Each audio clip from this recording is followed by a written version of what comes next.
Hello welcome back to my channel. మేమైతే family అందరితో కలిసి ఒక స్మాల్ ట్రిప్ అయితే ప్లాన్ చేసాము. ఫ్యామిలీ మెంబర్స్ అంతా పట్టాలంటే మనకు కనీసం 2 కార్లు ఉండాలి. మినిమం అంత ఉంటుంది మా ఫ్యామిలీ. ఇక్కడ మధ్యాహ్నం భోజనానికి కూడా ప్రిపేర్ చేసుకొని ఇంకా రెడీ అయిపోయి ఇక్కడ స్టార్ట్ అవ్వాలనేసి కార్ ఎక్కుతున్నాం అనమాట. మాకంటే మా పిల్లలు చాలా ఎగ్జైట్మెంట్తో ఫస్టే కార్ ఎక్కి కూర్చున్నారు. ఒక్కరు కూడా మిస్ కాకుండా ఒక ట్రిప్ ప్లాన్ చేసామంటే అది కేవలం ఇది మాత్రమే, పుష్పగిరి ట్రిప్ అనమాట.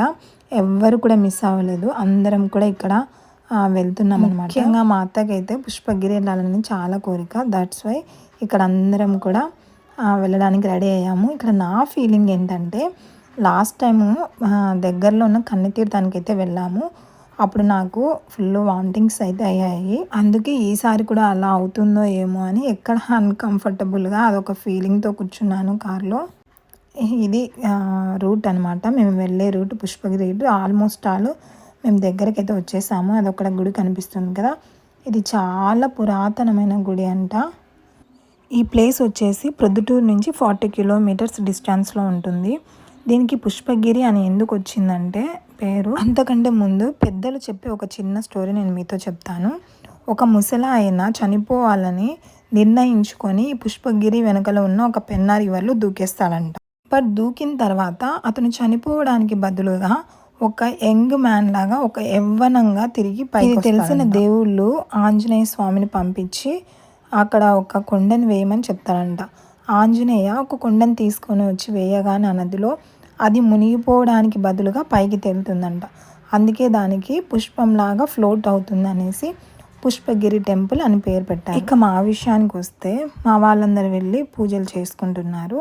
నేనైతే బయట ఎంచక్కా ప్రశాంతంగా ఇక్కడ కూర్చున్నాను.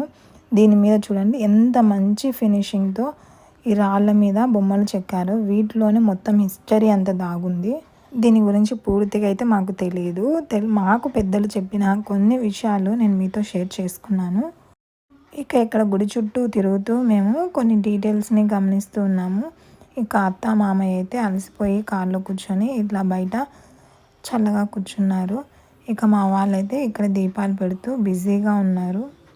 మేము కార్తీక మాసంలో వెళ్ళాము. అది కూడా సండే కాబట్టి ఏదో కొంచెం రష్ తక్కువగా ఉన్నారు. అదే నెక్స్ట్ డే మండే అయితే ఫుల్ రష్గా ఉండేవాళ్ళు. హడావిడిగా వాళ్ళు పూజలకి అయితే ప్రిపేర్ చేసుకుంటున్నారు. ఇక్కడ వచ్చేసి మా పెద్ద బావ. ఇంకోటి వచ్చేసి ఇక్కడ మా వెనకాల కనిపిస్తున్నాయి కదా చిన్న చిన్నగా ఆర్డర్లు పెట్టారు రాళ్ళు. ఇవన్నీ కూడా చాలామంది కొన్ని మొక్కుబళ్ళు అండ్ కొన్ని కోరికలు కోరుకొని పెడతారంట. మాకు ఇది జరిగితే ఇలా చేస్తాము అనేసి అదే నేను మీకు ఇక్కడ చూపిస్తున్నాను. ఇక ఇక్కడైతే మా వాళ్ళ పూజ అయితే కంప్లీట్ అయిపోయింది. ఇది 10th సెంచరీలో ఏమో కన్స్ట్రక్ట్ చేశారనుకుంటా. ఆ టైంలోనే ఎంత మంచి ఫినిషింగ్ ఇచ్చారో చూడండి రాక్కి. అప్పట్లోనే ఇప్పటికంటే గ్రేట్ ఇంజనీర్స్ ఉన్నారని ఇలాంటి గుళ్ళే కదా మనకు ప్రూవ్ చేసేది. ఇంజనీర్సే కాదండి, మంచి మంచి ఆర్కిటెక్చర్స్ అప్పట్లోనే ఉన్నారు. ఇక ఇక్కడ 1కి క్లోజ్ చేస్తారంట. అందుకే త్వరగా దర్శనం అయితే వీళ్ళు కంప్లీట్ చేసుకున్నారు. నేనైతే బయట వెయిట్ చేస్తూ మొత్తం గుడి అంతా కూడా ఒక రౌండ్ అంతా చుట్టేసి వచ్చాను.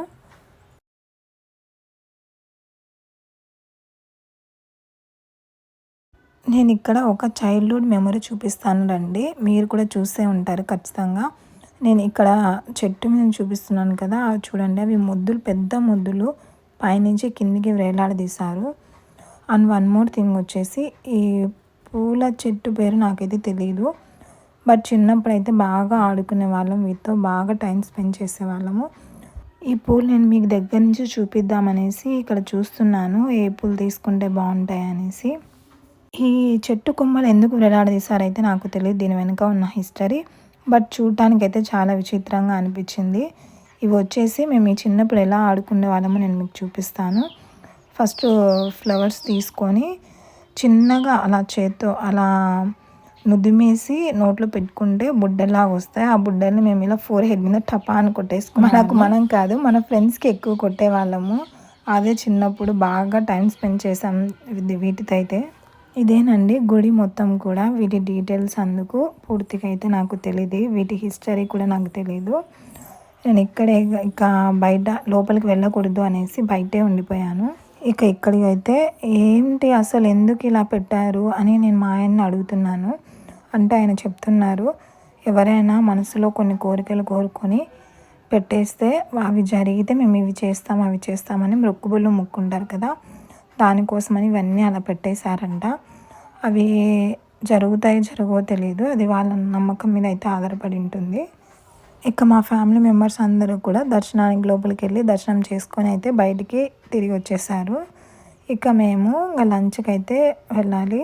ఇక్కడ ఒక మంచి ప్లేస్ చూసుకోవాలని, ఒక చెట్టు కింద కూర్చోవాలని ఎన్నో ఎక్స్పెక్టేషన్స్ పెట్టుకున్నాము. బట్ అవన్నీ కుదరలేదు. ఒక చిన్న స్కూల్ కనిపిస్తే బాగుంది కదా, పీస్ఫుల్గా నీట్గా అనేసి అక్కడే కూర్చొని తిన్నాము అందరం కూడా. మా ఫ్యామిలీ మెంబర్స్ అందరూ కూడా చూసే ప్రతి ఒక్కరికి హాయ్ చెప్తున్నారు. అసలు మేము ఏం ప్రిపేర్ చేసుకొని వెళ్ళాము అంటే సింపుల్గా అండి. మెనూ అయితే వెజిటేబుల్ రైస్, ఆలు కుర్మా, పెరుగు చట్నీ అయితే తీసుకొని వెళ్ళాము అందరం కూడా. బాగా ఫుల్గా లాగించేసి కొద్దిసేపు రెస్ట్ తీసుకొని ఇక వెంటనే దగ్గరలో ఉన్న ఆదినిమ్మాయిపల్లె డ్యామ్ అని వాటర్ ఫాల్స్ ఉన్నాయి. చాలా బాగుంటుంది ప్లేస్ అయితే. పిల్లలు అయితే చాలా బాగా ఎంజాయ్ చేస్తారు పెద్దల కంటే. మా పిల్లలు చూడండి ఎంత హ్యాపీగా అసలు లాగినా కూడా బయటికి రాకుండా ఎంజాయ్ చేస్తున్నారు. ఇదేనండి మా చిన్న ఫ్యామిలీ ట్రిప్ అనమాట. చాలా బాగా ఎంజాయ్ చేసాము.